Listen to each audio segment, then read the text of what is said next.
tugas resum tadi ada catatan tambahan ya. Kalau Anda baca tidak sekedar resum, ada tambahan. Tadinya mau saya bikin tugas khusus, tapi sudahlah, Anda terlalu banyak tugas di online ini ya. Daripada makin capek, tolong di resume ditambahkan dengan catatan atau enrichment yang Bapak minta ya, untuk pengetahuan Anda juga tentunya gitu ya. Oke, kita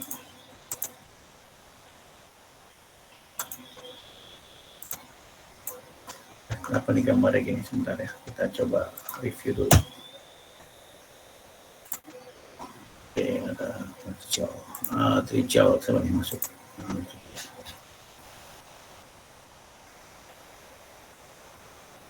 Oke, mungkin lebih bagus kalau Anda melihatnya di YouTube ya, karena animasi beberapa videonya bisa muncul ya kalau nggak salah ya. Kalau di sini kayaknya nggak terlalu keluar nih ya. Jadi kita mengambil, nanti Anda bisa lihat di YouTube untuk video-video yang Bapak sharing ya, apa yang dianimasi di PPT-nya atau di PDF-nya itu. Karena dia di PDF jadi tidak muncul gitu ya. Jadi hari ini setelah kemarin kita tentang tropical cyclone ya, di sini muncul tentang storm surge yang masih berkaitan dengan tropical cyclone dan juga tentang meteo tsunami. Sebenarnya meteo tsunami ini ikutan aja ya. Jadi pada saat Bapak membuat ini sedang heboh-hebohnya meteo tsunami ya. Mungkin Anda masih ingat waktu ada kejadian tsunami di Pandeglang ya. Di Pandeglang kan akhirnya kita mencari si kambing itu ya. Si kambing yang berwarna hitam itu siapa gitu ya. Nah, ternyata katanya gempa, begitu lihat gempa ternyata teman-teman seismologi tidak mencatat gempa yang masif gitu ya. Kemudian dicarilah cuaca juga tidak ada siklon, tidak ada apa di situ ya. Kemudian ketemulah satu lagi guguran Krakatau ya, masih ingat ya, guguran Krakatau pada saat itu ya. Kemudian cari lagi, ada istilah baru meteo tsunami yang waktu itu belum banyak tahu di Indonesia. Saya juga akhirnya menarik, bahkan di teman-teman dosen meteo dan itu dipaksa untuk meneliti meteo tsunami pada saat itu. Dan saya tidak mau gitu ya. Yang lain saja ada yang mau gitu ya, nggak apa-apa. Karena saya belum paham tentang apa itu meteo tsunami, saya mencari literasi dulu gitu. Menarik, ternyata meteo tsunami itu adalah seperti apa ya? Diasumsikan seperti storm surge. Silakan nih sama-sama kita belajar ya. Di Eropa memang terjadi istilah ini ya. Kalau saya mau memahami sih meteo tsunami sebenarnya seperti gejala storm surge ya gitu ya, walaupun tidak sama akibat badai, tapi bisa terjadi. Dari jurnal itu adalah, saya tidak ikuti jurnal setahun ini, tapi sebelumnya ada beberapa jurnal yang saya munculkan adalah akibat dari adanya perbedaan tekanan udara yang sampai 2 milibar. The big question-nya, terjadi nggak 2 milibar perbedaan kira-kira di Selat Sunda? Bisa terjadi nggak? Kira-kira. Silakan, siapa yang mau jawab? Bisa terjadi nggak? Perbedaan tekanan udara atau sandi A dalam 5 APP itu kan ada A ya, perubahan tekanan ya. Bisa nggak sampai 2 milibar? Di Selat Sunda kira-kira.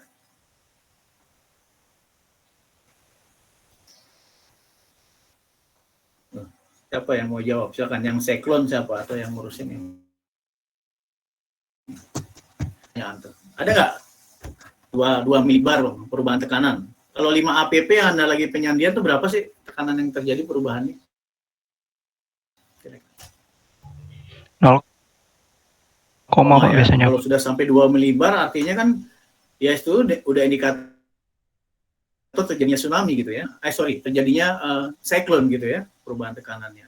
Nah, itu yang menjadi pertanyaan. Oke, sebelum saya ke meteo tsunami ini saya sudah paham tentang storm surge ya, storm tide, kemudian ada perbedaan antara storm surge dan storm tide ya, apa itu? Jadi sebenarnya yang paling mudah memahaminya adalah, jadi pada saat dia tidak ada kondisi apa-apa, kondisi normal, laut itu mengalami permukaan tinggi muka laut yang diakibatkan oleh celestial body Earth-nya atau pengaruh dari gravitasi bulan dan matahari yang kita kenal dengan nama pasang surut. Maka terjadi normal tide, variasi diurnal ya. Nah, nanti kita bahas khusus tuh ya di PASUD ya. Ini adalah normal tide. Nah, pada saat ada badai, dia ada storm surge. Berarti ada kenaikan tinggi muka laut ya.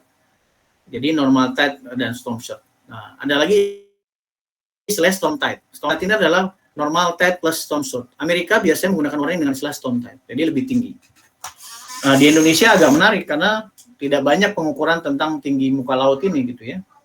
Itu yang mungkin jadi catatan ya. Ini contoh dari image storm shirt ya, dengan model. Makanya tadi di dalam tugas yang Bapak berikan, Bapak memberikan tambahan ya, kalau tidak salah tugasnya resume, selain resume, Anda coba lihatlah itu apa namanya, ada nggak model-model yang tentang storm shirt, ketinggian muka laut, ataupun alat pengukuran. Jadi boleh model, boleh pengukuran real ya.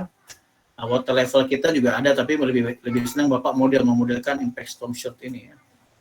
Nah, ini kan salah satu model yang diberikan pada saat itu ya.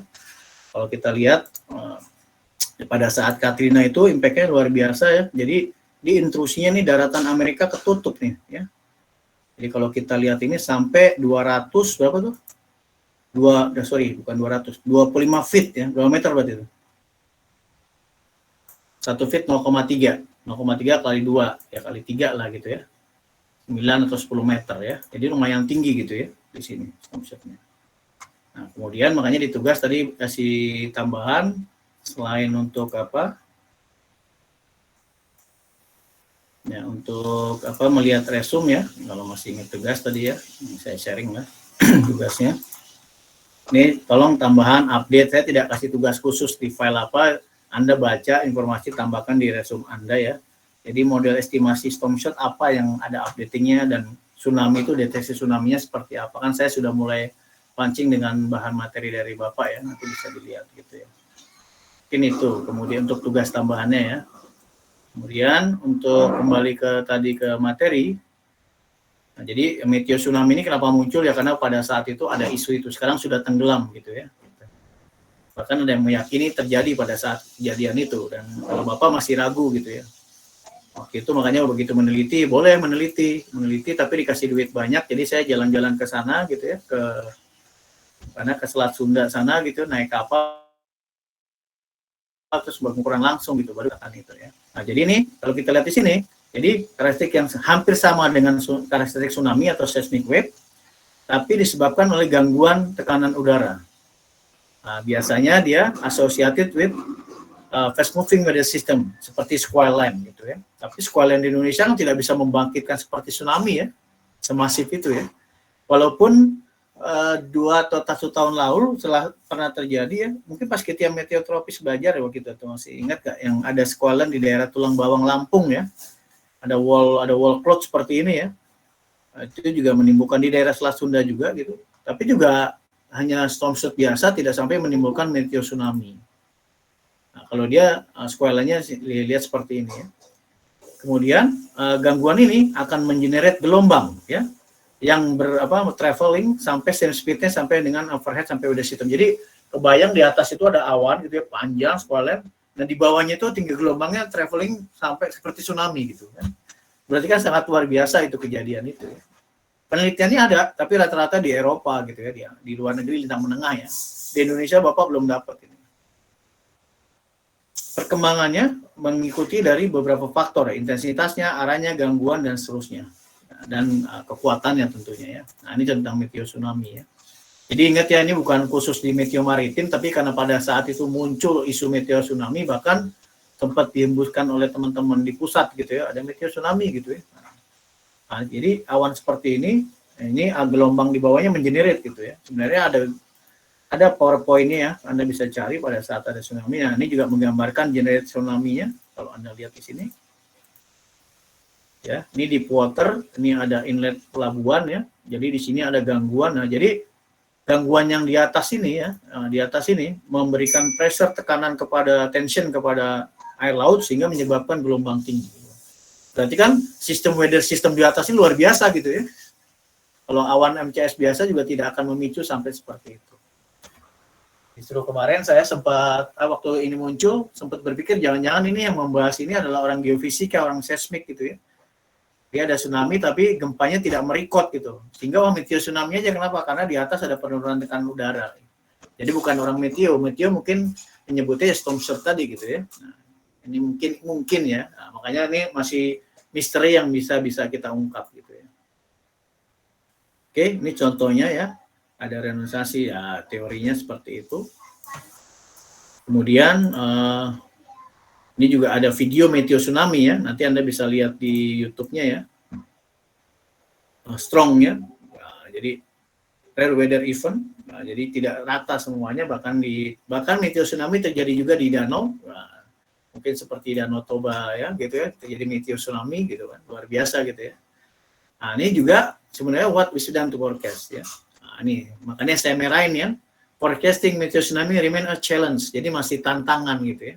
Mungkin bisa ya, tapi tantangan gitu ya, masih debatable lah bahasa kita ya. Tapi NOAA sudah mulai masuk ya, forecast model. Nah, Bapak ingin Anda coba bagaimana perkembangannya stuck atau maju gitu ya. Nah ini contoh meteo tsunami di Great Lake ya gitu ya.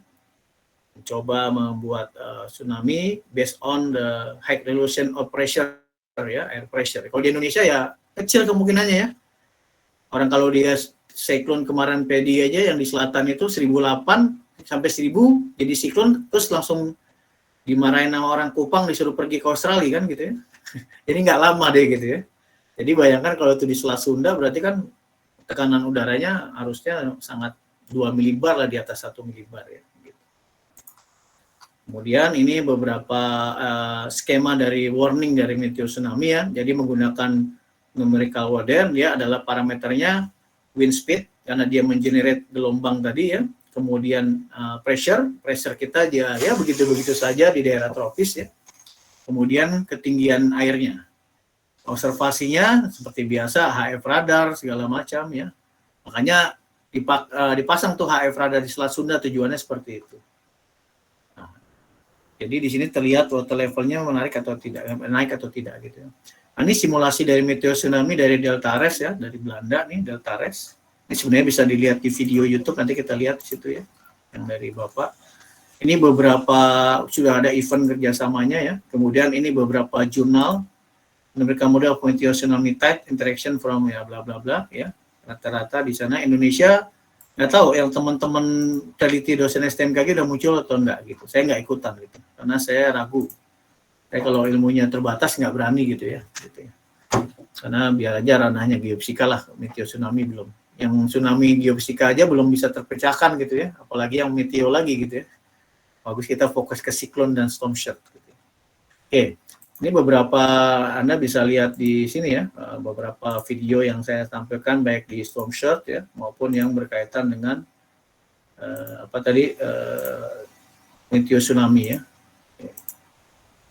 Ya. Kayaknya ada video yang muncul dari situ ya.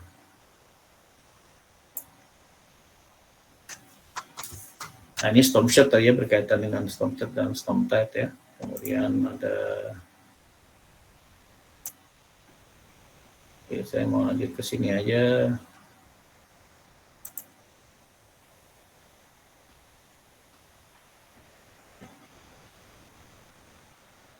Nah, ini hurricane yang mengenerate storm surge ya. Jadi kurang lebih seperti itu.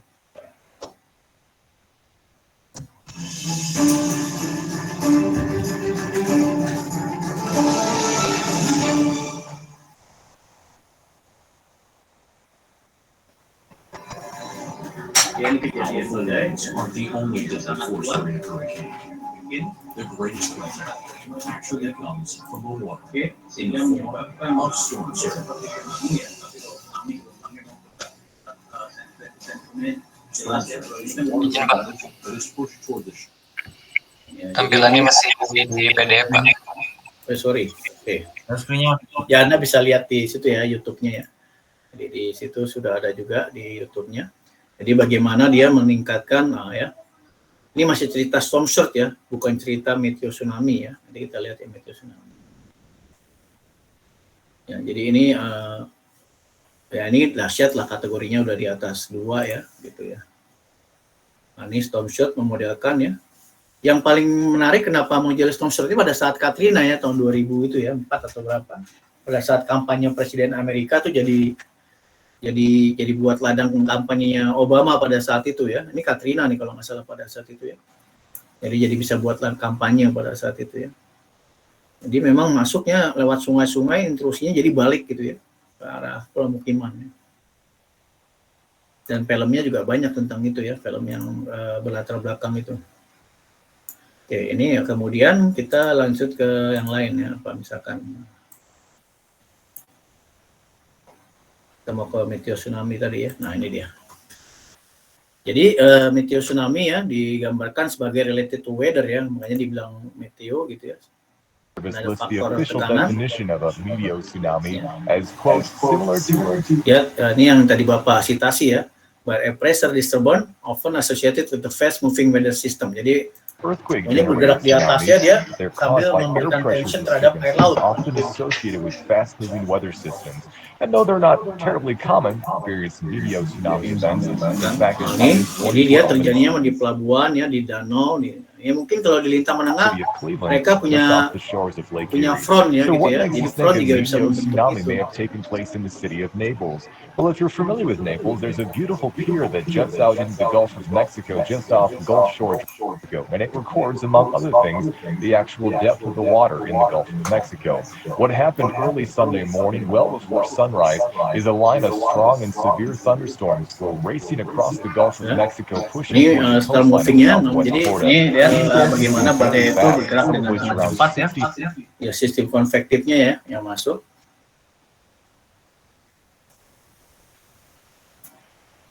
Menutupi, jadi nah ini before storm-nya.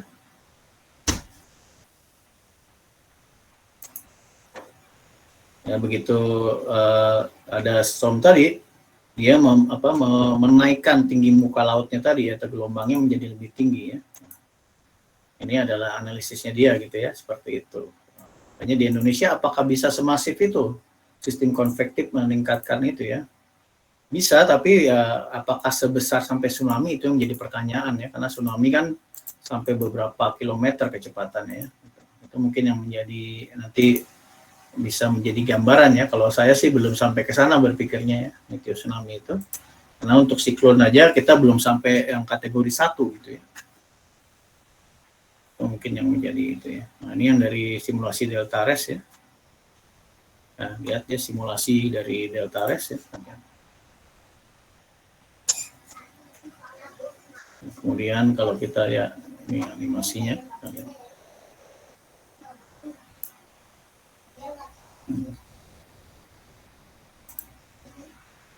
nah, ini beberapa conference tentang meteo tsunami ya tahun 2019. Jadi sebenarnya ini sesuatu yang baru ya.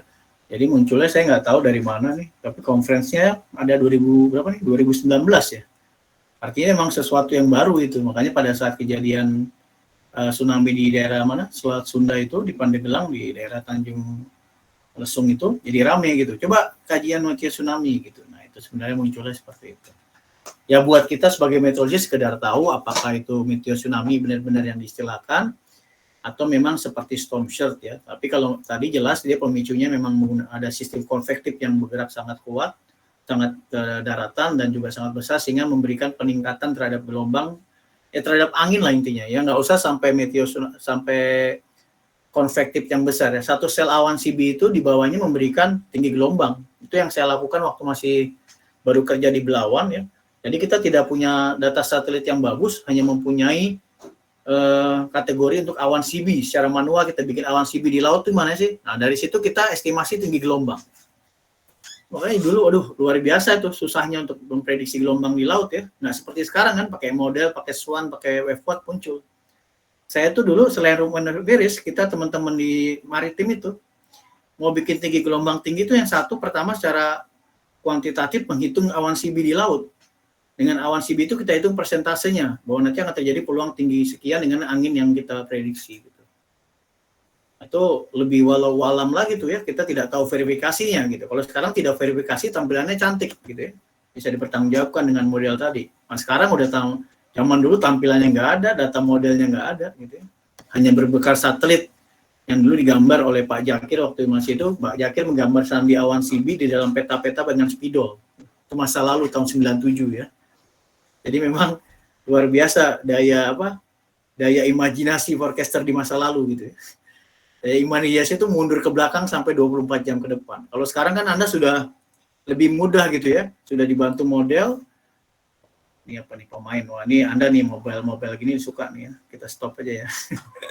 Ini jatahnya anak taruna nih mobile e-game gini ya. Perlombaan kita stop. Ya itu ya, jadi kalau cerita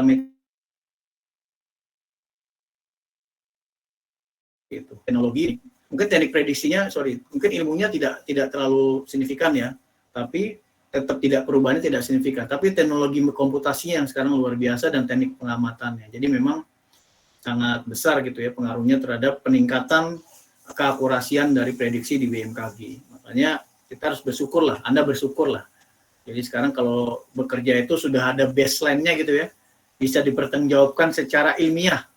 Dengan model ini begini, ganti skema segala macam, sudah mudah gitu ya. Jadi kalaupun ada orang yang protes perakiraan kita tidak tepat, kita bisa nyalain model gitu ya. Oh, modelnya tidak cocok di Indonesia, kan begitu ya. Kalau dulu nggak bisa, pakai apa Pak? Wah, susah jawabnya. Gitu, ya. Sampai sekarang misalkan ditanya, visibility lah ya. Visibility pakai apa ngukurnya, Pak? Kita masih patokan itu yang kita diskusikan ya. Patokan tower di sana 10 kilo. Sekarang itu bisa diselesaikan dengan apa? Kita punya visibility meter kan? Punya transmission meter. Minimal di bandara lah. Jadi kalau ada orang tanya, Anda ngamatnya kemana? Bawa aja ke bandara gitu ya. Ke Kuala Namu atau ke Cengkareng, orang luar. Kita ngukurnya pakai ini Pak alat, tuh percaya. Tinggi dasar awan. Kita ngukurnya masih gini di beberapa stasiun kan. Bawa aja ke Cengkareng. Ada apa? Selometer kan? Ini Pak. Kita udah nggak kayak dulu ada selometer, jadi ngukur otomatis, wah percaya kan. Gitu. Tapi kalau kita tidak berubah, ya walaupun belum semuanya, belum punya ada selometer, masih menggunakan estimasi observer ya, yang sangat subjektif kan, tergantung Anda. Si Aldi sama si Ahmad Takia di satu lokasi pasti berbeda ya, 30 orang coba ukur, pasti berbeda gitu. Kalaupun sama karena kata senior atau kata dosen gitu ya, bahwa itu 600 meter kan gitu ya. Nah, itu bisa kita patahkan sekarang, bukan kita patahkan, bisa kita pertanggungjawabkan secara ilmiah. Kita punya alat ya Pak, namanya selometer. Itu diukur oleh selometer. Oke. Visibility tidak melihat gunung lagi, tidak melihat hotel, tidak melihat tower. Tower ATC di situ Pak kita ukur 1 kilometer. Dulu begitu kan ya, sekarang enggak. Walaupun masih gitu kita bisa bilang ada alatnya Pak, transmissiometer. Wah, kalau gitu ya bulan juga kelihatan ya. Wah, bulan kelihatan Pak. Berapa jaraknya? 150 juta kilometer. Wah, gitu. Matahari kelihatan. Nah, itu. Gunung kelihatan Pak, puncaknya dikit lagi, kalau nggak belok kiri, belok kanan Pak. 2 belokan lagi kan, kalau naik gunung gitu kan ya. Udah capek-capek, masih dekat nggak puncak? Itu udah kelihatan Pak. Bulan juga kelihatan. Biasanya saya gitu naik gunung tuh. Oh, puncak kelihatan, ternyata tipuan kan. Wah, ternyata di atasnya punggungan lagi. Ya itu ya, jadi mata kuliah ini Anda membahas tentang storm surge Anda dan meteor tsunami mungkin sesuatu yang baru untuk kita diskusikan ya, tapi itu isunya muncul pada saat ada Tanjung Lesung dan kebetulan first conference-nya 2019, jadi masih hangat gitu ya. Mau coba kita tarik-tarik ke meteor gitu. Ternyata sampai sekarang sih kalau saya tidak salah tsunami di Selat Sunda yang itu akibat kesepakatan ya, nggak tahu risetnya, akibat dari guguran anak Gunung Krakatau ya. Katanya masih itu ya, longsoran katanya. Karena dari sistem seismik, teman-teman di seismik gempa bumi BMKG tidak mencatat yang signifikan, walaupun ada gempa tapi magnitudenya kecil. Nah itu ya. Tapi terjadi air tsunami, nah itu yang mesti jadi pertimbangan ya. Mungkin tadi turun atau kalau dari cuaca saya tidak yakin gitu. Saya tidak yakin. Dari meteor tsunami saya tidak yakin. Itu mungkin untuk hari ini. Sorry saya tidak lama-lama ya. Silakan di-update meteor tsunami dan storm surge-nya dengan Anda membaca dan menambahkan yang sudah saya sharing. Udah jam 11.45, saya tidak mau sampai jam 12 ya, karena memang saya sudah niatkan tadi, ini agak padat, ada acara-acara korpri juga gitu ya. Ya kita diundang wajib datang lah ya, memenuhi kewajiban aja gitu ya. Nanti juga ada rapat jam 2 gitu ya, jadi ya saya bagi-bagilah ya, biar Anda juga istirahat. Gimana Hukama? Saya kembalikan ke Hukama. Cukup? Baik Pak, cukup Pak. Cukup ya. Udah kalau Hukama bilang cukup, kita cukup gitu ya. Izin Pak untuk yang absensi Pak, mungkin ada yang belum. Ya absensi kita anggap masuk semua lah, amin. Ya gitu ya. Piece of cake gitu ya. Mungkin ada yang mau 1-2 yang mau diskusi tentang storm surge dan meteor tsunami boleh? Izin Pak, mungkin ada penasaran Pak, namun tidak di kedua topik itu Pak. Ya boleh. Izin Pak, seperti yang disampaikan Bapak tadi, adanya kemajuan di bidang pengamatan dan verifikasi, kita udah ada acuan ilmiahnya atau peralatannya seperti untuk visibility atau tinggi dasar awan. Namun adanya penambahan pengamatan itu mungkin jadi kayak membuat kebingungan Pak gitu. Semisal seperti mengukur curah hujan gitu Pak. Jadi ada beberapa lokasi itu ada antara AWS dan pengukur OPS atau Hilman itu yang berada di koordinat yang berdekatan, atau mungkin dalam satu taman alat itu menghasilkan nilai pengamatan yang berbeda, atau ada 2 sampai 3 pengamatan curah hujan namun hasilnya beda-beda gitu Pak. Sebenarnya yang menjadi acuan kita itu seharusnya apa, dan layakkah kita menggunakan pengamatan curah hujan, semisal ada sebuah penelitian kita menggunakan AWS di titik yang lain, terus menggunakan OPS atau Hilman untuk titik di stasiun Pak. Izin Pak. Oke, makasih. Jadi itu menarik. Itu persoalan klasik ya. Persoalan klasik di masa lalu yang masih berjalan sampai sekarang, dari retro sampai sekarang nih gitu ya. Jadi ya sebenarnya kita harus berkaca diri ya. Saya mungkin nggak terlalu ya. Kalau saya kan mengkritisi ya, karena kan kita bukan di dalam sistem itu ya. Kita pendidikan, kita user nih ya. Justru kita menggunakan data ya. Data AWS nggak usah jauh-jauh. Waktu ke Curug PKL ya.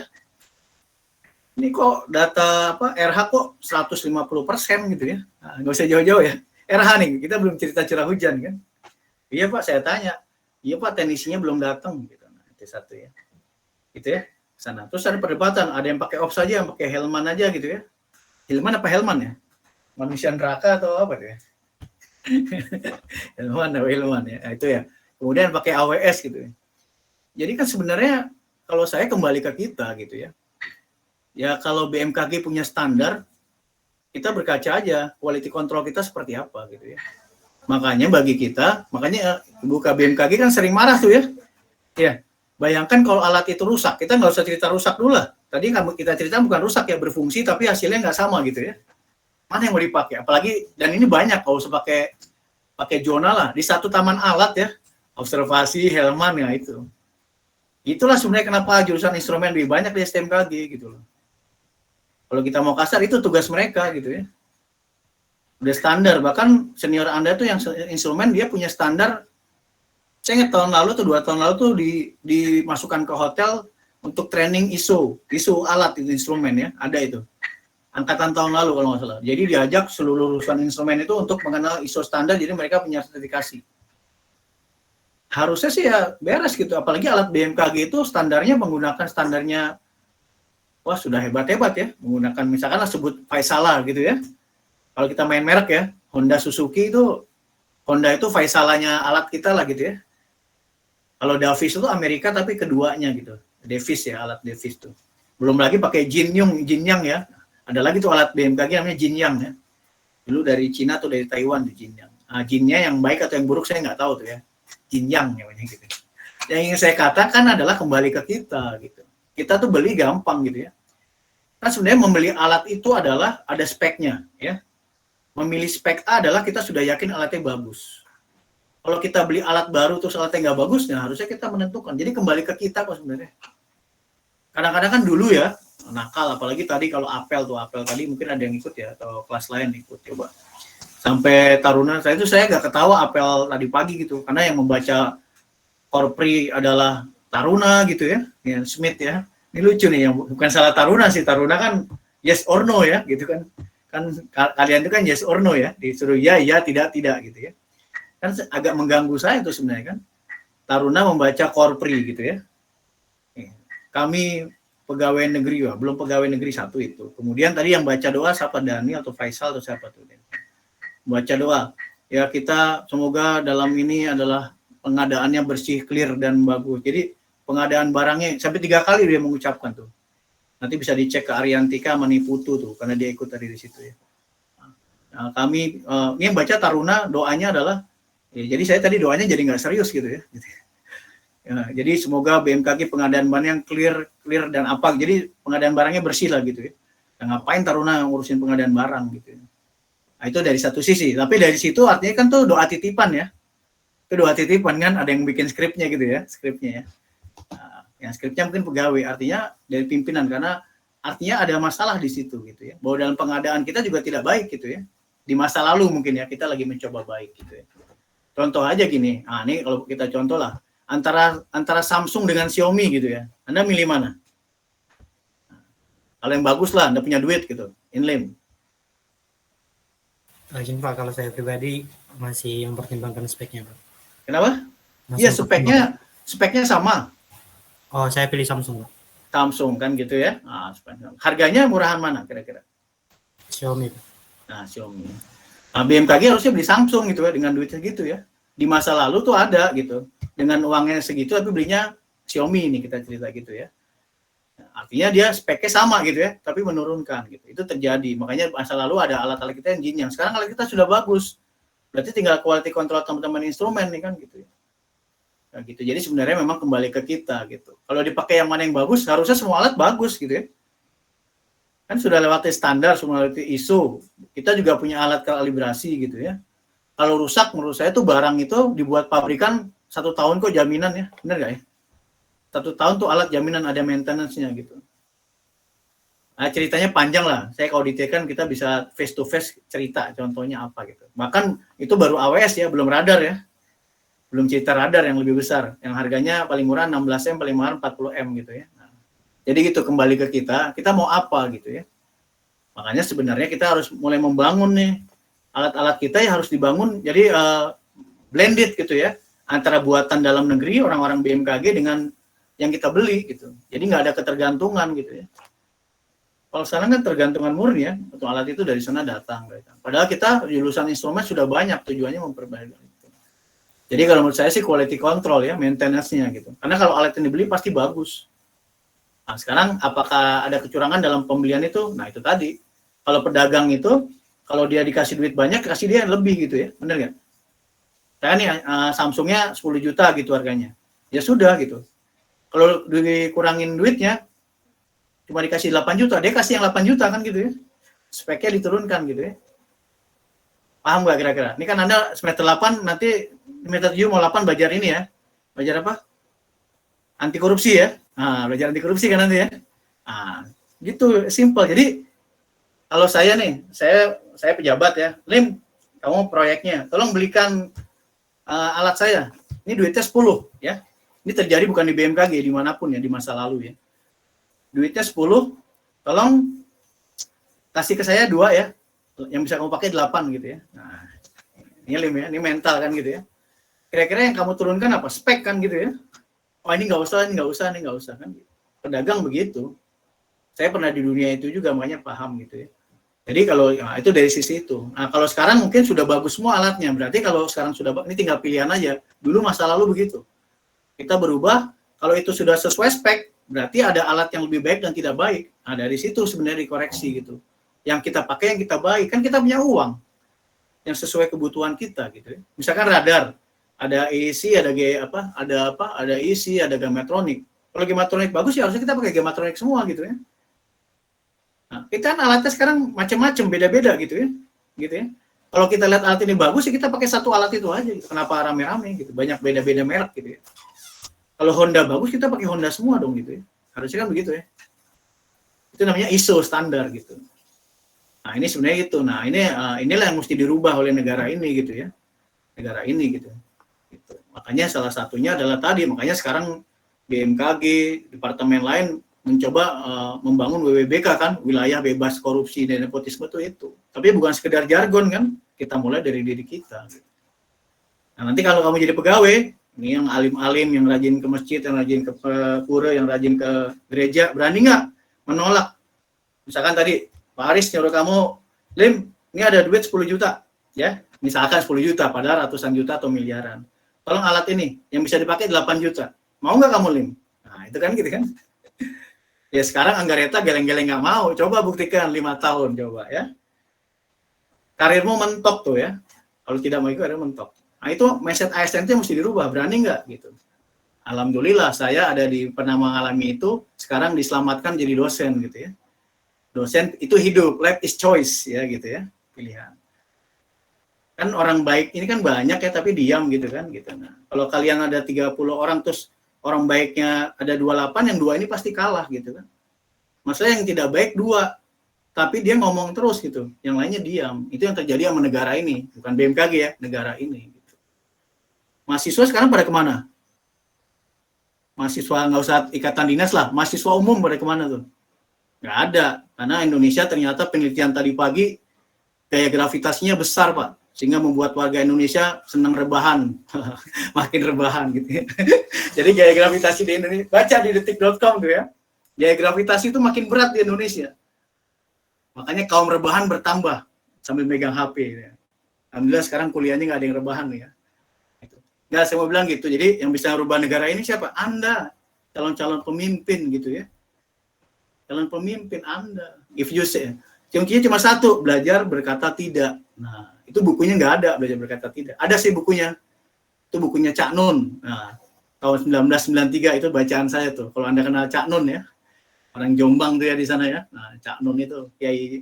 Nah, itu ada buku namanya Belajar Berkata Tidak. It's not easy bilang tidak ya. Hukama mau bilang tidak, saya nggak berani kan gitu ya. Hukama ya. Padahal harus, nggak masalah Pak, tolong Pak. 12.30 masih lama Pak. Ah gitu boleh misalkan gitu. Enggak, artinya kita, kalau Anda kan memang beda, Anda kan semi militer ya. Nah, itu kesalahan yang ASN tuh harus patuh gitu pada aturan, nggak bisa apa-apa. Tapi kan ASN aturan yang benar gitu ya. Nah, tadi coba nanti jawab 5 tahun kemudian lah, pada saat Anda menghadapi, nggak usah 5 tahun lah, mau penempatan atau apa, pada saat menghadapi Anda menandatangani yang tidak sesuai, berani tidak? Itu simple kan gitu ya. Kwitansi 10 juta, Anda terima 8 juta, mau nggak? Nah itu dulu, misalkan gitu ya. Nah, buktikan tuh Smith nanti, berani nggak gitu ya. Nah, di situ tuh, integritas tuh di situ gitu ya. Nah sekarang kan integritas cuma ngomong ya, integritas segala macam. Berani nggak bicara? Integritas itu apa? Korelasinya bahaya gitu ya. Anda tidak dipakai, Anda diasingkan gitu ya. Kalau saya sudah memilih lebih baik diasingkan daripada menyerah pada kemunafikan, jadi aman-aman saja gitu ya. Saya ikut Suhogi gitu ya, saya gitu ya. Nah, kalau Anda nanti pada saat Anda KOPT ya, Inlim jadi kepala di Silangit sana gitu ya. Wah, di Silangit sana kan gitu ya. Datang tamu dari Jakarta kan, minta jalan-jalan kemana? Ya, ambil duit dari mana Lim? Nah, ini contoh ya. Ambil duit dari mana nih? Nah, gitu ya. Belikan apa? Nggak ada kan? Ambil sana sini kan? Cari kwitansi bodong tuh bikinkan. Itu yang terjadi di Indonesia gitu. Harusnya saya ngajar anti KKN, tapi saya nggak berani lah gitu ya. Karena saya juga belum bersih. Saya pernah nyolong duit 20.000 gitu ya, terus nyolong duit 20.000 terus hilangnya 30.000. Itu korupsi gitu ya. Nah, itu korupsi ya. Korupsi itu gitu, ngambil 10.000 besok hilang 20.000 ya. Hilangnya nggak langsung hilang. Misalkan ban motornya kempes ya. Dua-duanya tuh ya, wah nambah kan, itu hilang kan, penyakit kenapa? Itu sebenarnya dalam rangka itu. Kok dari kecopetan ya, coba jalan ke mall sekian orang kok yang kecopetan cuma saya gitu ya. Dari sekian banyak motor di jalan yang kena bocor saya, itu sebenarnya ya itu selain rezekinya tukang tambal ban gitu ya. Jadi maksud saya gitu kalau cerita korupsi gitu. Nah tadi kembali ke Inlim, jadi bisa dilihat katakanlah semua itu sudah tidak ada di BMKG, berarti teman-teman yang memaintenance alat itu harus lebih serius gitu ya, sehingga memutuskan alat ini bisa dipakai atau tidak. Berani nggak? Itu terjadi di radar ya, di radar cuaca kita tuh ya. Radar cuaca kita kan dulu gitu, ada seorang pegawai, saya nggak usah sebut namanya lah ya, bilang aja Pak Eko Wardoyo lah, tahu kan ada gitu. Nggak usah sebut ya. Rumahnya di dekat Plang situ, dekat masjid tuh ya, yang mau keluar dekat Arayan tuh ada portal kan, sebelah kanan, sebelah tempat pos satpam 2 rumah dari sana. Itu ahli radar dulu Pak Eko kan. Dia kritisi membandingkan radar seperti apa. Akhirnya mental ya, pindahkan ke Cengkareng, pindahkan sekarang di Serang beliau. Tapi namanya orang baik, idealis, integritas ya tetap aja gitu. Karena tujuannya membangun BMKG lebih baik gitu ya. Kalau rezeki, Anda kan orang beragama, ya nggak? Arfi ya. Udah yakin kan bahwa semua itu sudah ada rezekinya? Yakin nggak? Nah, kalau yakin ngapain takut gitu. Itu sih, itu yang saya pegang gitu ya. Tapi tidak mudah, nggak mudah gitu ya. Jadi pada saat nggak punya duit, anak minta susu, ditawarin nih. Nah, kalau bahasa kerennya istiqomah nggak? Nah, gitu ya. Ini jadi cerita ini ya, kultum ya. Nggak, tadi pertanyaan menarik kan. Jadi kalau dianggap itu ada permainan seperti itu. Tapi kalau kita anggap alat itu bagus, berarti kita mesti memilih tuh. Yang bisa menjudgment siapa? Instrumentasi, teman-teman instrumen bahwa alat ini tidak bagus. Kan aneh gitu ya, apalagi kalau mereka sama ya, antara ARG, AWS, dan segala macam. Berarti maintenance-nya nggak bagus gitu ya. Malah banyak yang menggunakan observasi manual ya, Inlim ya, kalau di stasiun ya. Pakai alat takaran itu kan, yang dituang, diukur ya, lebih percaya itu kan dibandingkan dipakai otomatis kan, ARG, benar nggak? ARG, ya kan? ARG itu mahal loh, ya, 300 juta loh, itu duit semua tuh ya. 3 juta tuh dapat rumah tipe 36 tuh, 3690 tuh kalau di. Nggak, saya mau bilang artinya ya harus diselesaikan ini. Kenapa? Ya, karena kita data gitu ya. Yang menyelesaikan siapa ya? Anda nanti begitu jadi deputi, jadi berani, kita beresin alat kita.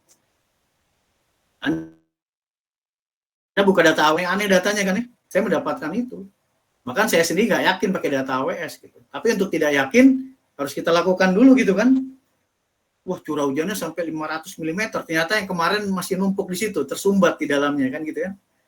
Sering terjadi kan gitu ya, Lim. Belum kalau pakai manual belum dituang tuh, nambah sama yang kemarin. Kenapa yang observasi lebih bagus?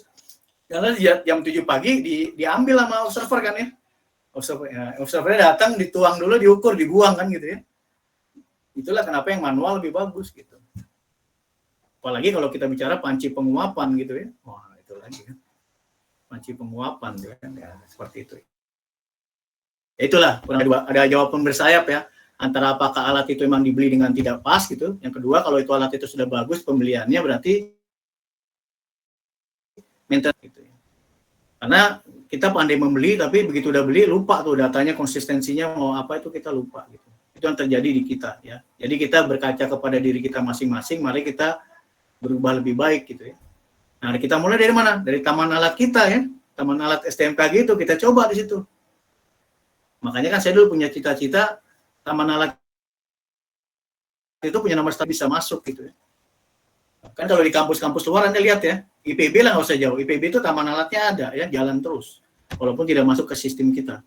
Kalau Anda ke luar negeri itu ada tuh.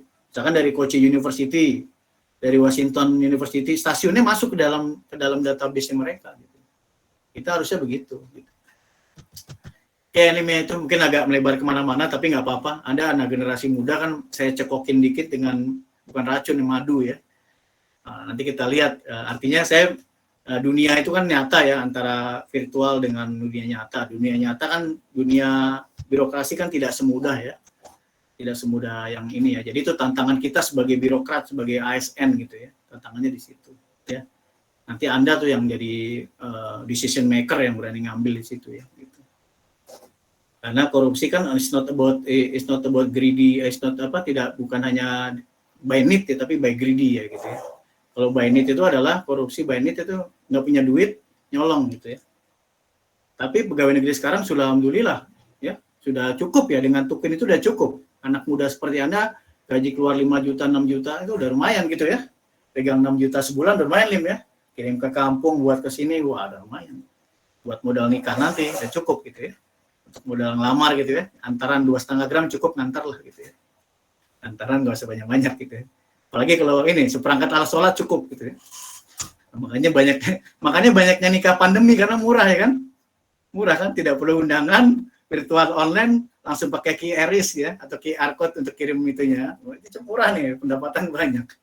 Jadi kalau mau nikah tuh yang senior-senior Anda nikah pinter juga. Undangannya pakai virtual kan, dibaca. Datang hanya perwakilan kan. QR code tersedia. Silakan kalau mau transfer ke rekening ini ya, barcode scan. Nah. Ya itu ya, Ilim. Yang lain juga silakan. Jadi itu masalah kita yang harus kita hadapi gitu ya. Ada masalah di situ. Masalah klasik dan harus diselesaikan. Kita pandai membeli, lupa memelihara. Gitu, ya. Itu yang sering terjadi ya. Kita ngejar-ngejar cewek, ngejar-ngejar pasangan, rajin ya. Kalau cowok tuh ngejar-ngejar pasangan, kalau udah dapat ya udah. Biasa aja kan gitu ya. Yang ini kan perjuangan ya gitu lah, kurang lebih begitu. Mempertahankan yang susah. Nah itu mungkin kan ya, sambil menambahkan kultum tadi saat gitu ya, bahwa di ASN itu agak berat gitu. Tapi agak mudah kalau kita memakai hati nurani aja gitu ya. Risikonya percayalah bahwa rezeki itu sudah digariskan di Lauhul Mahfuz, udah selesai urusan gitu. Ya enggak? Gitu, enggak usah takut gitu ya. Rezeki kita bukan dari dia. Yang penting selama kita benar sesuai aturan aman gitu. Oke, cukup ya. Siap Pak, siap Pak. Ada tugas lain ya. Nanti kita cerita lagi dah di mata kuliah ini Budi Pekerti ya. Budi Pekerti gitu ya. Oke, assalamualaikum warahmatullahi wabarakatuh. Tetap semangat. jadi apa ya, pakai hati nurani lah nanti kalau udah jadi ANS-nya. Sambil kita memperbaiki apa yang kurang baik dan yang sudah baik kita tingkatkan gitu ya. Itu aja biar BMKG menjadi lebih baik gitu ya. Sekarang sudah baik, harus lebih baik lagi. Oke, Assalamualaikum warahmatullahi wabarakatuh. Waalaikumsalam warahmatullahi wabarakatuh. Terima kasih Pak. Hadir semua ya, saya bikin hadir semua nanti.